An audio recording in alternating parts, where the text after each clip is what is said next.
Coming up next on Another View, complete analysis and commentary on the results of this week's elections from an African-American perspective. What was the impact of the black vote?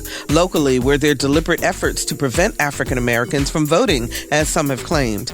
Can the racial divide be closed? I'm Barbara Ham-Lee. Roger Chesley, Carol Pretlow, Bill Thomas, and Will LaVeist are here with insightful conversation on Election 2012. It's the Another View Roundtable, right after this news from NPR.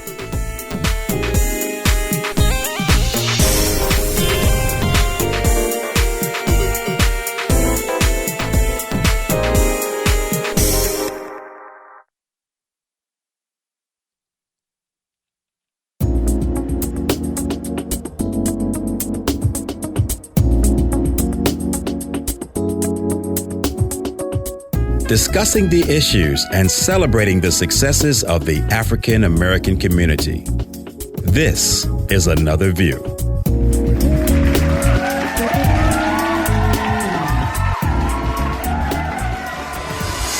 I returned to the White House more determined and more inspired than ever about the work there is to do and the future that lies ahead. President Barack Obama wins a second term, with the president sweeping almost every battleground state. He's the first American president since Andrew Jackson to win a re-election with a lower popular percentage than he won his first time. Romney actually waited about an hour to concede after Ohio was projected to go for the president. We look to Democrats and Republicans in government at all levels to put the people before the politics. There was much money spent, but not a whole lot of change when it comes to Congress. Republicans maintain control of the House. We'll never take it for granted, and we will never let you down. The people are tired of the division. They want unity. If he intends to continue down the path of the last 4 years, I will do everything I can to help lead the effort to stop that. When the votes were counted last night, for the first time, measures approving same-sex marriage were among the winners. It is a historic day for women in the United States Senate. The record number had been 17. We might have 19. What role Bill Clinton might play in a second administration. I think he'll rest up for the first Hillary Clinton administration. There are no obstacles you can't overcome, and defeat is only temporary. The nation chose another leader, and so Ann and I join with you to earnestly pray for him and for this great nation. We are not as divided as our politics suggests. We remain more than a collection of red states and blue states. We will continue our journey forward and remind the world just why it is that we live in the greatest nation on earth. Thank you, America. God bless you. God bless these United States. And our thanks to CBS News. That was a montage of some of the comments following the election Tuesday night, the re-election of President Barack Obama. Good afternoon, everyone. Welcome to Another View. I'm Barbara Ham-Lee. Well, it's finally over, the election that is, and President Barack Obama will serve a second term. So now what? The election cycle was ugly. There was racial division. So the question is, can we all now come together? And if so, how? Joining me to talk about this and other post-election analysis is Roger Chesley, columnist for the Virginian-Pilot, and you can read his columns every Tuesday, Thursday, and Saturday. Hi, Roger. Hello, Barbara. How are you? I'm doing great. Carol Pretlow, political science professor at Norfolk State University. Hi, Carol. Hi, Barbara. We're glad to have you back. We missed you last month. I'm glad to be back. Our resident community activist, Bill Thomas, who joins us by phone today. Hi, Bill. How you doing? Life in the United States of America is beautiful. I agree with the president. And Thank you, America. Yeah, there you go. And journalist and author Will LaVeist, who is a contributor to the book Hater Nation: How Incivility and Racism Are Dividing Us. Hi, Will. How you doing? I'm doing well. Always a pleasure to be in your presence, Barbara. Thank you so much. Well, let's just ask the question. How incivility and racism are dividing us? I mean, after this election is over, are we going to come together? What's your thought? Oh, if we continue down the road that we're doing, if we don't change what we're doing, no. I mean, it's some of the words that you just heard, that you just replayed. Mm-hmm. I'm thinking back to, for example, when Congresswoman Gabby Giffords was unfortunately shot. Mm-hmm. And everyone started talking about, we need to change the dialogue and be more, respectful of each other. And then how long did that last? You just finished saying that the whole campaign was just divisive and terrible. So no, unless we make some specific changes and really think seriously about what kind of country we want, no, it's not going to change. Bill, I know that you voted for President Obama, but you have made clear that you lean conservative and that you're more in line with the Republican Party. So what will that party do now to make changes in terms of its membership, its ideology? I don't know if you remember, maybe a year or two ago, when the Republican chairman of Virginia Republican Party made some stupid remark, and I shared that letter to him that I sent to them, and I told them that they would become extinct if they did not broaden not their party, not their tent, their minds and their mindset of really, truly embracing equal opportunity for all. And I just said at that time as well that if they did not, they would lose elections after elections, not on principles and idea, but on outright blatant racism. And I still believe that, and it's there today, and it's not changing because I'm hearing a lot, and not a lot, but some saying that write the black people off. We don't get any of their votes anyhow. Why spend money there? Why do anything? And unfortunately, it came to truth because during this last election, they wrote black folks off. Mm-hmm. I didn't get not one phone call from Romney or anybody asking me for support. And so I know I'm not getting talked to or even being inclusive in anything that they're doing. Mm-hmm. Lord knows for the common Joe that's out there trying to figure out where to go and who to do and who to trust.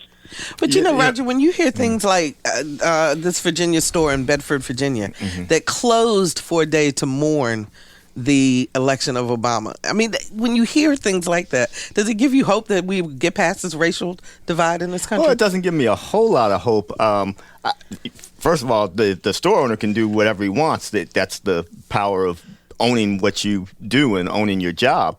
But it almost comes off as childish to me. I mean, to think that whoever is elected, the country, the dire pronouncements from some people, where's this country going? This country is, all the negative things that have been said. Look, I think pictures tell a lot, oftentimes. And anybody who wants to go back and look at the picture of the Romney supporters when they were getting ready to hear his concession speech, and then take a look at the pictures of the crowd for the president when he was coming out to, announce that he is accepting and he gotten the word that he was had been reelected. And just look at the diversity in the crowd, in the diversity in one crowd, and the lack thereof in the other crowd. It's like, now, it's like watching a black and white TV in the 1960s in your mom's living room. And we have known for probably the last 15, 20 years of the coming demographic trends and how this country is changing. And I think the Republican Party nationally has decided it was going to hang on as long as it can to its core, the core of the party, and now it's reaping what it has decided not to go after. Well, its core has really shrunk, Carol. Yeah, but Roger, when I hear you say that, and I agree, but that's holding on to the foundation for losing in the future. Right. Because if they don't reflect the diversity ethnically, racially, culturally, and socially, and then they're saying, well, I'm going to set myself up for failure because the country is changing. We have more Hispanic voters and Latinos and Asian Americans. And so if you want to ignore them, that means, okay, I'm going to write them off and I'm not going to give. Was the black vote taken for granted by the Democrats? It was Go ahead, Bill. By Democrats. Well, we know it was ignored by the Republicans, but also by Democrats. And the reason I asked that question is, as you look at the analysis afterwards, there was a lot of talk about the Hispanic vote. But there was 90% of African Americans voted for the president. Okay, yeah, we expected that, move on. I mean, that was kind of the feeling of the coverage. I don't know if that's correct. There or was not, a very interesting piece on the Root.com. I forget the author who made it within days of the election, and basically said, "Hey, Mr. President, you made outreach to gays with Don't Ask, Don't Tell. You made some outreach in terms of gay marriage. You've made some outreaches to immigrants through your illegal immigration policy. What about us now? You know, we might have understand and kind of kept our tongues in that first term, but what about African Americans? Yes, we are all Americans, and when you do something for poor Americans, yes, you help poor Black Americans. But isn't it time to earnestly listen to some of the things that we've been asking you to do? And I think he has to deliver on some of that this time. I know we discussed this in one of our earlier shows, but I do think that African Americans really feel like, hey, don't take us completely for granted. We know there's some of the challenges that you face, but you've got to be thinking about us too as a people. Go ahead, Carol. And I was going to say, I think a second term frees him to do that. I think if he had focused on it in the first term, then he would have been confronted with allegations from the Republican Party that you are being racist. Even during the campaign, we heard, the undercover racism of the comment about him, Colin Powell supporting him because of race. Now he's free of that. He can step forward, and I think now he will. I think you're going to be hearing more comments like that from African American pundits and thinkers saying, well, okay, you are biracial, you are considered a Black president.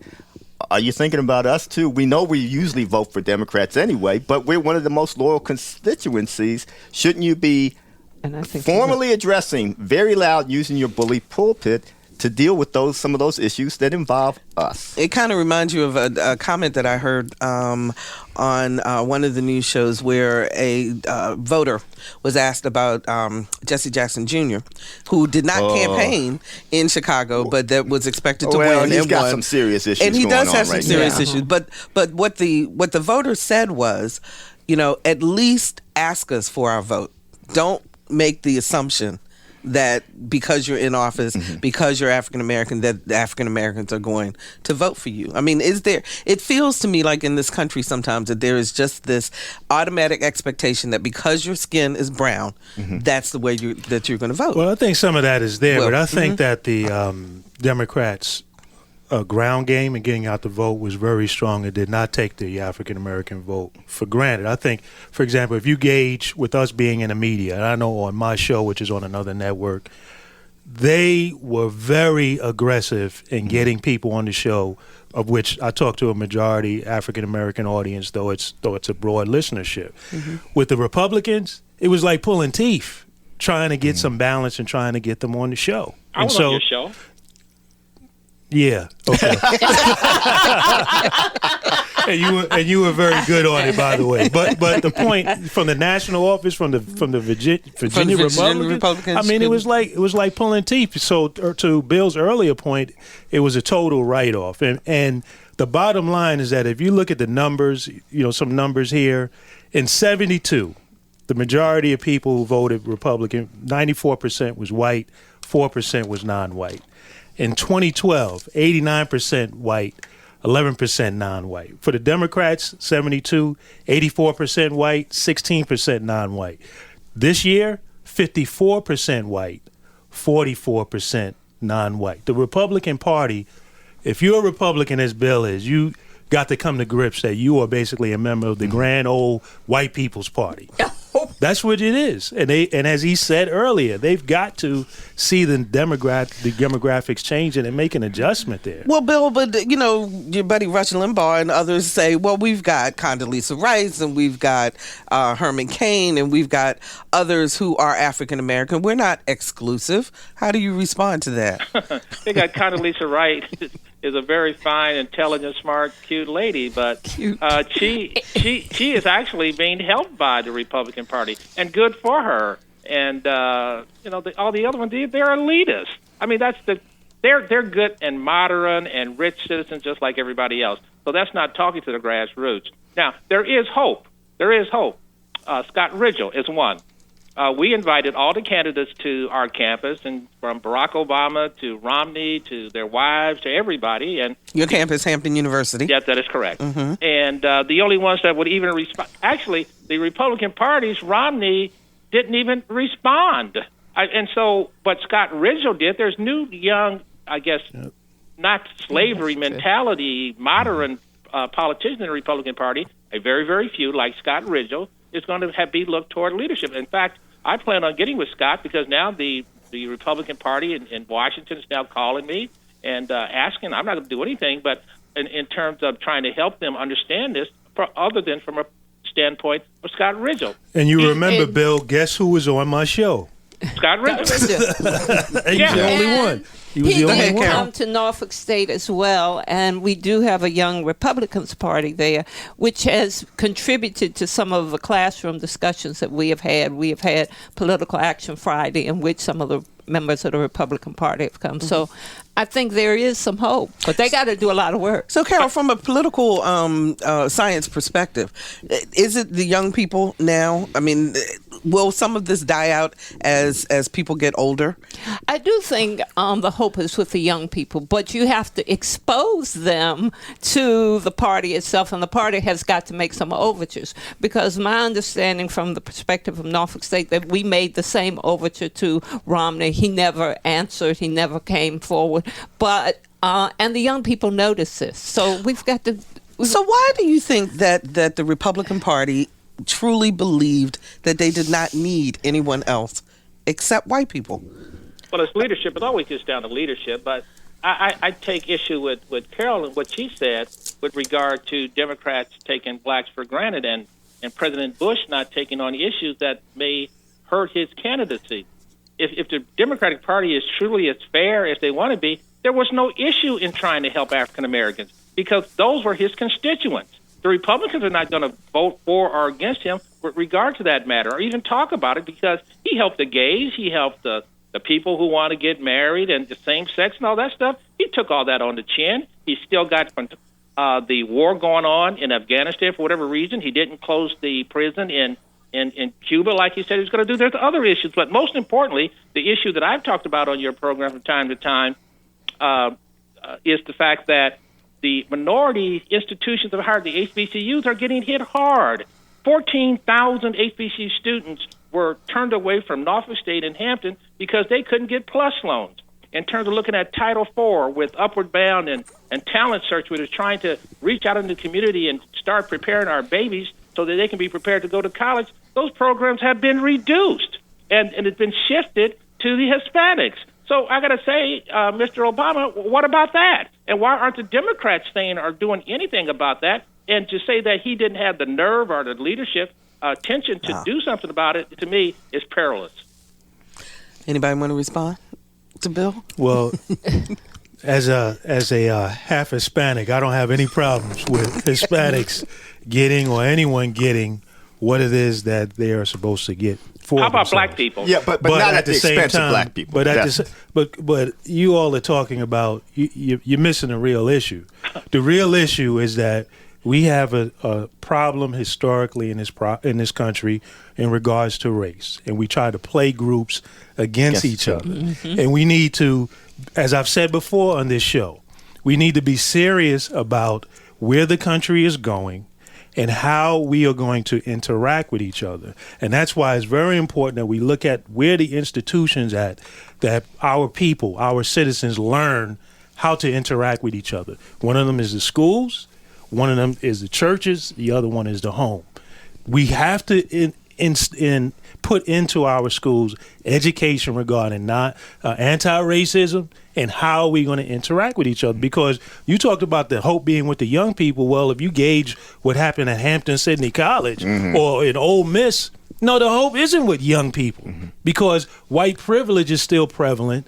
People are still being fed messages about this boogeyman over here. Now it's the Hispanics are the boogeyman and this and that, the other. No, we need to learn how to live and interact and respect one another. And that's why, as I've said before in this show, we need to institute that in our educational system and be serious about it. For those who may not be aware, at Hampton-Sydney College, which is here in Virginia, about 40 students shouted racial slurs, threw bottles, and set off fireworks outside the Minority Student Union right after it was announced that President Obama had been reelected. Now, there was a letter sent out from the president, who's black, who is African American, absolutely, and he said that he was inspired because the vast majority of the student campus came together and denounced what happened and said that we won't put up with this. But you would think in institutions of higher learning. I mean, I was stunned that this kind of thing would happen on campus.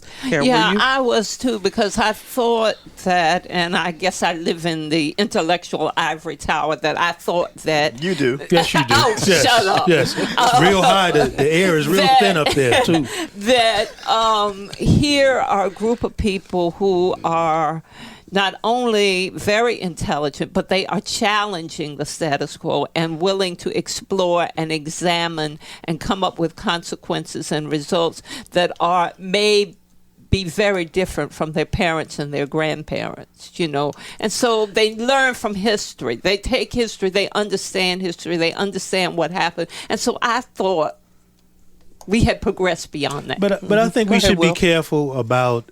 I mentioned the incidences, but I also say that we should be careful about not blowing things out of proportion. Sure. Which is why I want to explain what being happened. conscious of history, that this is part of the history of our country. There are going to be people who are going to lash out in this way. That is nothing new. And that goes back to my point that part of being in a democratic society is that people are going to do this and they have a right to express themselves. What we need to do is be able to help us all to understand, okay, in light of this, how do we want to interact with each other, and what kind of country do we want? And as long as you keep violence away from, I don't know if you ever completely eradicate, maybe that's a oxymoron, completely eradicate, but I don't know if you're going to eradicate racism, but surely you don't want anybody to be beat up or seriously injured by that. And you also want to have some sense of understanding, which did seem to happen at Hampton-Sydney later. I was discouraged in the fact that this seemingly ad hoc protest was felt it had to be done outside either a black student union. The Black Student Union. The Minority Student Union is right, called. and so had it been a case of maybe anywhere on campus instead of right there, it seemed like it was directly targeted to the Black Student Union there. So that's what was discouraging. Okay. But the response afterward, encouraging. So 440-2665 or 1-800-940-2240 are the numbers to call. We're talking about race in the post-election of second election of President Barack Obama. 440-2665 or 1-800-940-2240. AP did a poll that says the majority of Americans express negative views of blacks, continues to. They say that racial prejudice has increased slightly since 2008. And in all, 51% of Americans now express explicit anti-black attitudes, compared with 48% in a similar 2008 survey. When measured by an implicit racial attitudes test, the number of Americans with anti-black sentiments jumped to 56%, up from 49% during the last presidential election. It just feels like, I don't know. Go ahead, Carol. You react. I'm just astounded because, once again, I thought with education and with social interaction that there would be more acceptance, more understanding, more incorporation. And yes, I know that there would be some, and I thought there would be a very few who would have negative attitudes about African Americans. But when I read the poll, I was blown away. In the year 2012, you would hope that the numbers would be much lower than that. Yeah. But my main thing is, there's sometimes little you can do to change people's attitudes. What I want to know is, are African Americans allowed to, are they given opportunity? Are we not having violence perpetrated against us that shouldn't be, that the law enforcement authorities are turning their heads away from? I don't necessarily need you to love me, but I don't want you to kill me. And I want to be able to get the same opportunities as anybody else will. And then I think that more than anything else will change attitudes. Hey, according to exit polls, again, President Obama got 39% of the white vote, which was equal to what Bill Clinton got in 1992, and actually exceeded what Walter Mondale got in 84 and what Carter got in 1980. I would like to applaud a lot of the folks out there who are open-minded, who are thinking about what kind of country do we want to have, who is going to be best qualified to lead us, and they're not going to the polls thinking about race and in fear that somebody is taking something from me. Right. And again, what the grand old white Republican Party's got to realize, has got to stop doing, is stop feeding all this red meat to the worst feelings and fears that we have, because it doesn't work anymore. The numbers do not work anymore. The only thing they're going to be able to do, if they want to continue going down that road, is to try to change the minds of that 39% of white folks who voted for Obama and pull them and then be totally racially polarized. Is that really where we want to be? And the other thing I'll say is just you see that the composition of the U.S. House of Representatives hasn't really changed that much, but we all know that those are mostly safe seats for incumbents, so you wouldn't expect that to change that much. So yeah, there might be gridlock, but I don't know that that's necessarily a good barometer of the way people feel towards their congresspersons. It's just that it's very hard for a challenger to get through in those types of situations. And it is interesting to see some of the senators who won election this year. Vivian Page was on our show last week. She and Kobe Dillard, and they were doing some pre-election things. And Vivian came out earlier this week to say that the long lines where people were waiting to vote were predominantly in African-American precincts, and that was yet another way to keep people or discourage people from voting. Were you encouraged by the lines? Discouraged by the lines? I was glad to see the turnout that we had. There were some things that were done, and I think a lot of the long lines, I've written about it and done some reporting on it this week, a lot of the long lines seem to be a case of not having enough poll books in the different precincts, especially the crowded ones, to help get the process through. It was fine mostly for people after that step was taken care of for them to actually vote. It was checking in, saying, this is my name, this is where I live, and then being allowed to go ahead and vote after that time. The issue, I think, I am not as convinced that this is some racially charged way of trying to keep votes down. I think it was a mess in a lot of different precincts around Southampton Roads, particularly in Virginia Beach, Chesapeake, and I think Norfolk was the other one. And the turnout is roughly the same, about 3.75 million this election in Virginia as it was for the 2008. So it wasn't like the turnout was any different. So people should have recognized, the registrars and poll workers should have recognized what the problems might be. And that they might need more books, et cetera. Maybe more books, maybe more technology. It shouldn't have been a surprise. I've been trying to push to say the state should allow for early voting, no excuse, absentee voting.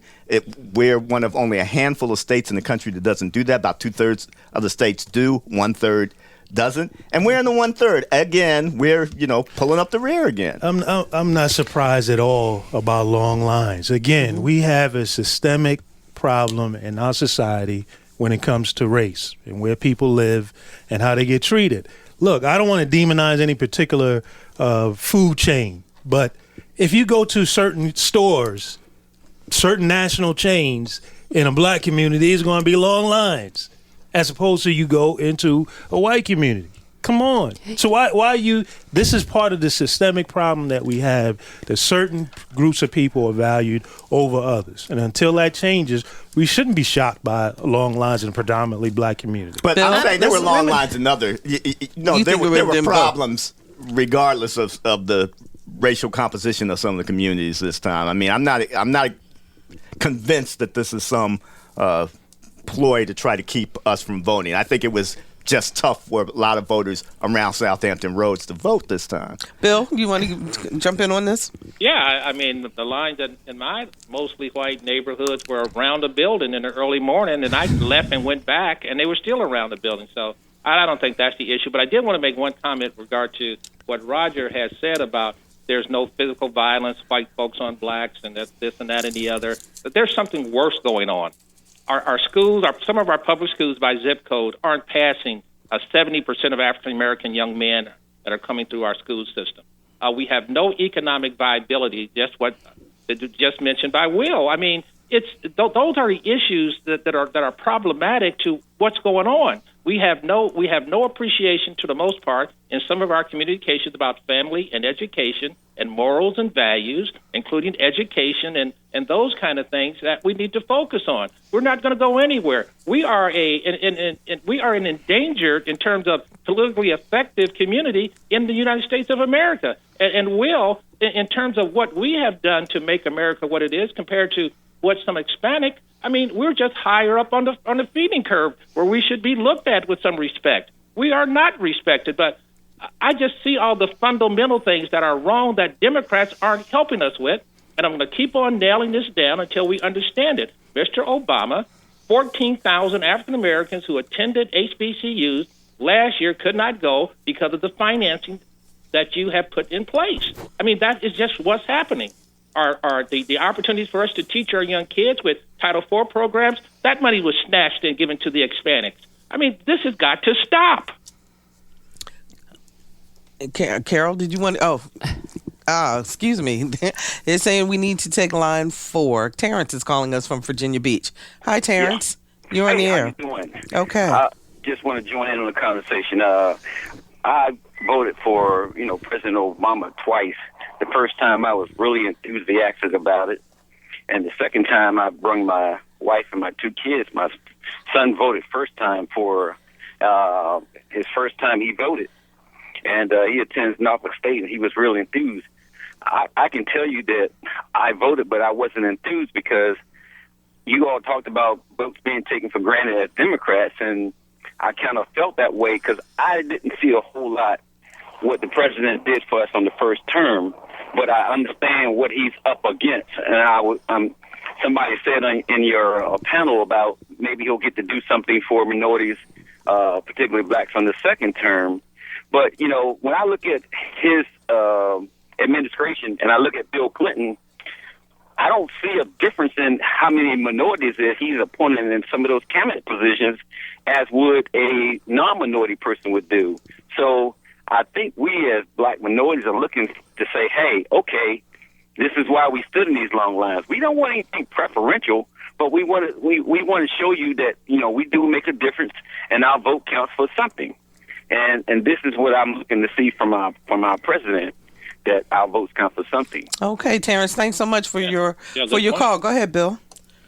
I just think that he just napped it up in a nutshell. I think it is a poor excuse to say that he did not see a way or a pathway where he could do things where, and I'm not being biased or anything, he took on some major issues. He took on the gay issue. He took on the don't kiss and don't tell or whatever that mess was. He took on some major issues. And don't tell. Come on, Bill. But it doesn't matter. I mean, what difference does it matter? We're not getting any relevancy from it. How about the 325,000 African Americans who died on the streets of America through murder? Why didn't he address that from a morals bully pulpit and say stop doing that? How about the Norfolk and Richmond and Petersburg schools? The majority of their elementary and high schools cannot pass basic accreditation. Why don't we get on that? Why don't we get on the fact that 50% of the black kids who attend public schools in the United States of America don't ever graduate? And 1% of these kids are going in the inner city stuff, are going to college, or trade schools, or technical schools. Why can't he just say, you got to pull your pants up or do something and figure out where you're going to go? He could have done that at no cost. I want him to do that too, but I want anybody who's president to do that. And did his predecessor do that? Did George W. Bush's predecessor do that? George Bush did it. George Bush did do it. I want everybody to care about it. Not just if the president is black. I want any president to care about it. And I think sometimes we put unreasonable expectations. Yes, I want him to speak out about things, but I want everybody to speak out about it. So let's I don't not agree with that, Roger. Well, the Jewish community doesn't stand back. So wait a minute. If you're telling me if Mitt Romney had become president, he would have gotten the pass and he wouldn't have had to talk about these issues either? No, that's not right. You don't know that. I don't. I said if he had become and he hadn't done it, then, that wouldn't have been right either. Well, there you go. If you're just joining us, it's the Another View Roundtable, and we're doing some post-election analysis from an African-American perspective with Virginian-Pilot Columnist Roger Chesley, NSU Professor of Political Science Carol Pretlow, community activist Bill Thomas, and journalist and author Will LaVeist. You can join our conversation at 440-2665 or 1-800-940-2240. Wayne joins us from Roanoke. Hi, Wayne. You're on the air. Hi, thanks for taking my call. Thank you for calling. Yeah, I just wanted to say that I think the Romney message and the Republican message has been rejected by a majority of Americans. And that's why Obama won, and that's why Alan West lost, and Todd Aiken lost, and that's why they won Virginia. I didn't think Obama would win Virginia, but it seems that the tide is turning and bigotry is no longer socially acceptable at all. Carol, you want to react? Yeah, I would agree with Wayne. I think when Romney's 47% tape came out, I think that a lot of people could identify with the fact that he was saying, what? It's not just African Americans, it's all people in these particular groups. And there was a bonding. But on the other hand, I think that his statement indicated indirectly that this would have an adverse effect on African Americans. And I'm not sure how this jives with that 39% whose racial attitudes haven't changed. To me, if there was a change in attitude about African Americans, I could still make the argument that that's why Romney lost. But now I'm confused myself. Okay. Thanks for calling, Wayne. We appreciate it. Laura joins us from Williamsburg. Hi, Laura. You're on the air. Hi. I am really pleased to be a part of this conversation. I've been enjoying it a lot. Thank you. I'm someone who was thrilled with the results of the election and pleasantly surprised. I was quite fearful that it might go the other way. And I think one of the clear messages is that the grand old white party can no longer count on using the politics of resentment, racial or otherwise, to get a majority. But I am concerned that in their attempts, I was also thrilled with these results as a woman. I think that women's rights were very much threatened in this most recent election. And I'm concerned that given the GOP's history of using groups against each other, that they might now try to attract Latinos and other more conservative social people with more conservative social views and use what desire they might have to curtail the rights of women or the rights of gays and lesbians as a hook. And I was wondering if your panel would comment on that. Okay, we will, Laura. Thanks so much for your comment. Will? Well, I think she's on to something. I mean, you see some of that with Denise DeSouza, who put together the film about President Obama and D'Souza, right? D'Souza, I'm sorry, and made like $25 million and counting on it, and then you see Bobby Jindal down in Louisiana, Nikki Haley, and so you're looking at the Asian Indian group is now the Republicans sort of putting them up front and center as if this is a more acceptable minority or something. But the fact of the matter is that there are a lot of Asian Indians, and if you understand history, one of the first Asian Indians to be in Congress was someone who I believe his name was Saud. I'm sorry, I don't know his name specifically, but back in the 50s, was a supporter of civil rights, was very active in the movement and an act that actually led to a lot of Asian Indians being able to come over to the country. And then you see right here in our community, a lot of folks who are really working towards having a better America. But then you see someone like a Nikki Haley, first governor in South Carolina, who uses the civil rights movement to feed her own narrative, right? Mm-hmm. Talks about how she faced discrimination and so forth, but then is in support of, voter ID laws. So it's like, what are you talking about? And again, when you look in the history of Asian Indians and being on the side of equal rights and justice like Gandhi and that spirit, these folks are not in that spirit and in that mindset. And they're just in it for themselves. To me, I think any party, Republican, Democrat, or otherwise, is going to try to send out a message. And it's up to voters to figure which party is most in their interest. You should vote in your interest and in the country's interest. And obviously, one party has been doing a pretty good job in including more groups, and the other party, the other major party, has not done as good a job. And I mean, that's always going to be a struggle, but it just seems to me that right now Democrats are more inclusive and seem to be a more tolerant place. And I think that's what we're finding. Tracy joins us from Williamsburg. Hi, Tracy. You're on the air. Hi, thanks. I wish I was sitting there with y'all. You're having a good time. We try. So what I wanted to say, I grew up in a very white Republican conservative family. 6 years ago, I was dismayed when President Obama was running for election at the email after email after emails that I received from family members that nobody would ever say they were racist, and they would say, "Oh no, it's not because he's black." But the emails that I received were unbelievable.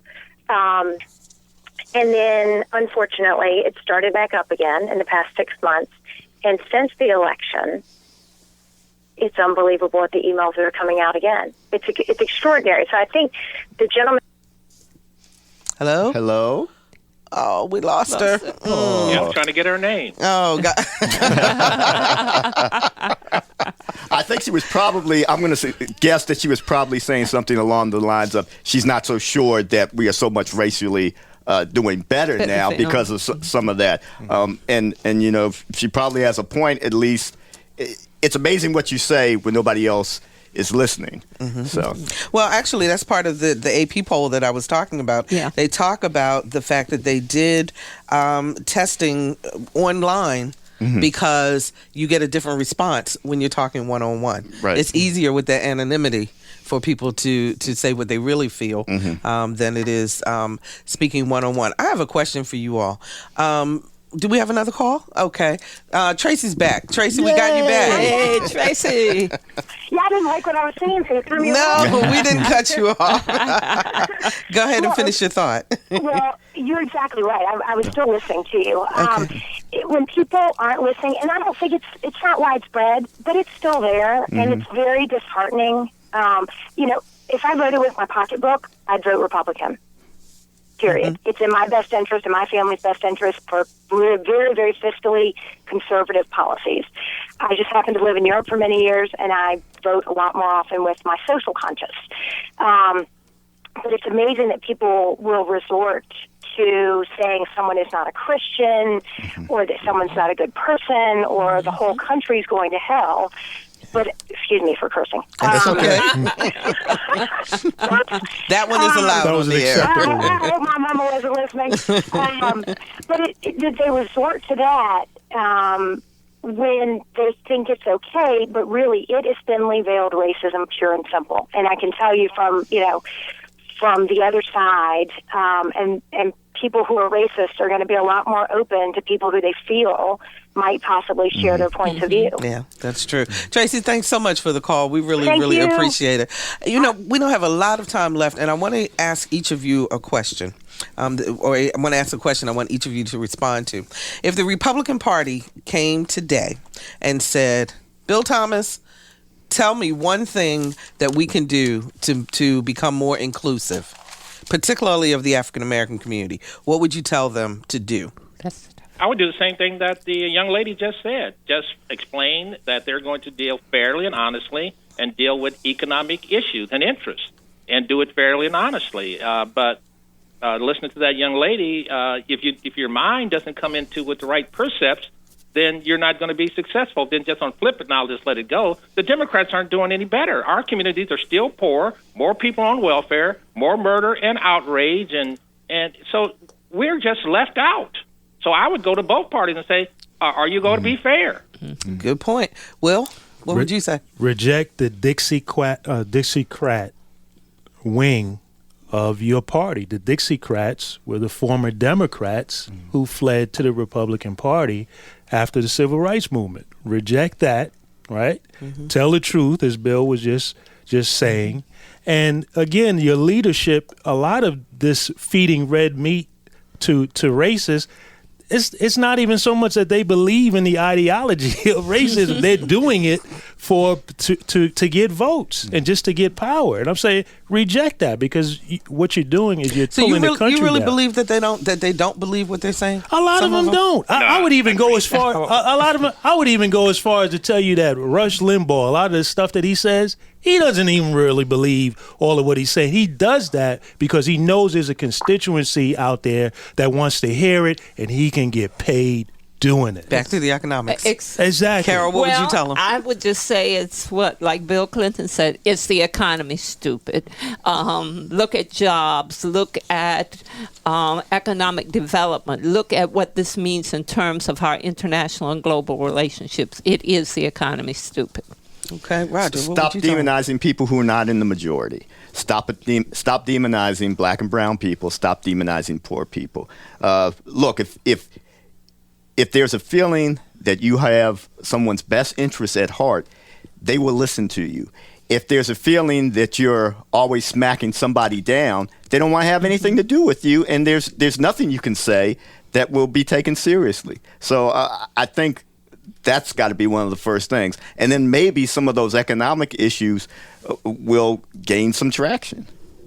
Do you think that African Americans need to change their attitudes also in this process? I don't think we demand enough, and I think this goes back to something that, here I am I must become a conservative. I'm agreeing with you. Let Roger talk. Let Roger talk. Away from you. I don't think that for us to be so loyal to the party, I mean, do we really feel like we're getting enough? Do we really feel like we're being rewarded for that loyalty? And I don't think we've been pushing enough on that. Some of that's on us. But are we demanding enough? Power concedes nothing without a demand. So are we demanding enough? Bill?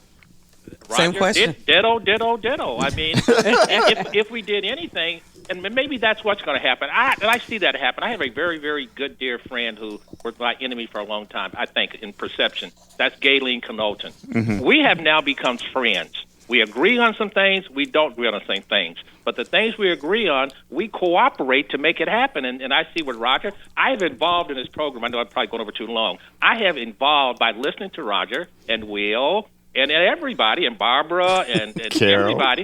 Get Carol and everybody, because my views were too extreme. And it doesn't work. It's not a collaboration between us.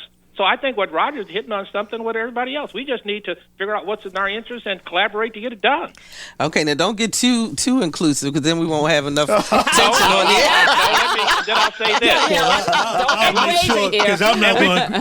I'll make sure I'll be the disagreeable one, because I'm not going to be agreeing with Roger on everything here. No. The 47%, who not working. That's a fact.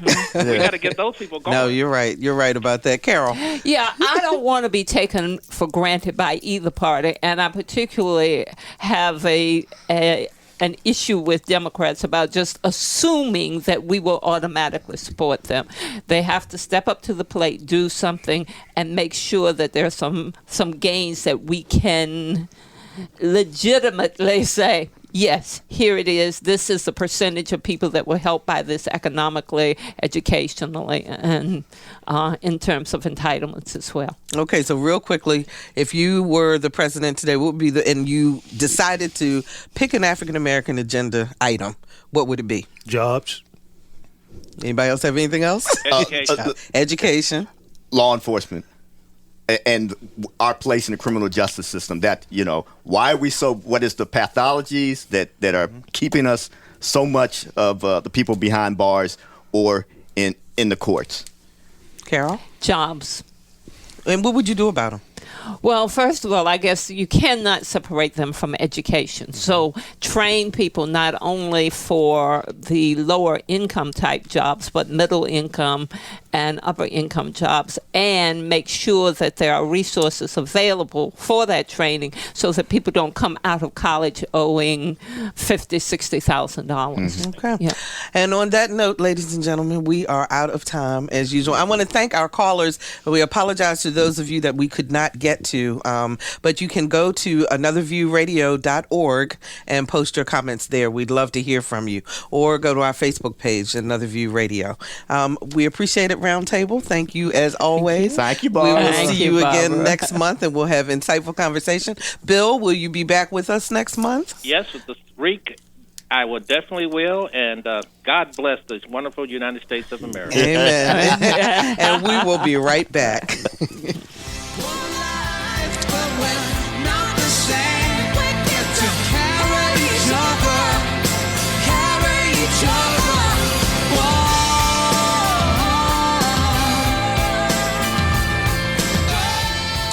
Time now for things to view and do in Hampton Roads. You will be my Saturday love. The Virginia Symphony Orchestra brings popular classical music and jazz to Hampton University on Thursday, November 15th at 8 p.m. in Ogden Hall on the campus of Hampton University. Tickets are available. Call 892-6366 or visit virginiasymphony.org. Congressman Bobby Scott's office is accepting applications from high school students interested in attending one of the nation's 5 service academies.